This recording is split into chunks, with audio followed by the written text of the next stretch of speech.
ఇదేం క్యూబ్ అయ్యా, ఇంతమంది ఉన్నారు, ఏదో కరెంట్ బిల్ కడుతున్నట్టు. పెద్దవాళ్ళకే కదా, చిన్నపిల్లలు కూడా చాలా ఇష్టంగా తింటారు ఈ బిర్యానీ. ఇది ముమ్మిడివారం స్పెషల్ తలుపులమ్మ బిర్యానీ అన్నమాట. ఇక్కడ క్యూ చూసారా, ఇక్కడ డైనింగ్ ఉండదు అనమాట, టేక్ అవే. కానీ ఈ క్యూ అయితే మామూలుగా లేదు కదా, గర్ల్స్కి వేరేగా పెట్టారు, అందుకని నేను త్వరగా వెళ్ళి త్వరగా తెచ్చేసుకున్నా. ఈయన చూసారా గుప్పులతో పోసేస్తున్నారు అంతే చికెన్, ఇంకొకటే దంచుడు అనమాట. అంటే దానికి తగ్గట్టే రైస్ అయితే మామూలుగా లేదు.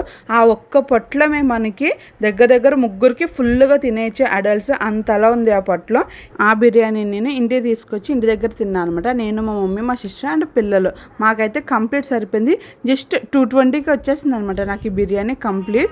అండ్ పొట్లు ఓపెన్ చేశాక స్మెల్ వచ్చింది, వేడిగానే భలే ఉంది తెలుసా. దాని మీద కొంచెం నిమ్మకాయ పిండుకొని టేస్ట్ చేసేస్తున్నాను. టేస్ట్ అయితే బాగుంది.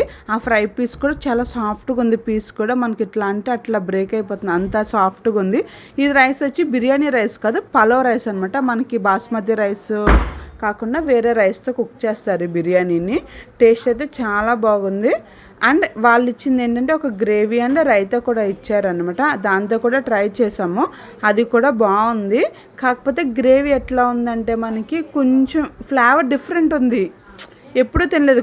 ఒక్కొక్క చోట గ్రేవీ ఎట్లా వేస్తారంటే చికెన్ గ్రేవీ అట్లా వేస్తారు, ఇది చికెన్ గ్రేవీలా లేదు, ఏదో ఫ్రై పీస్ గ్రేవీ కింద ఉంది. కానీ టూ మచ్ ఆయిల్ అవుతుంది గ్రేవీలో.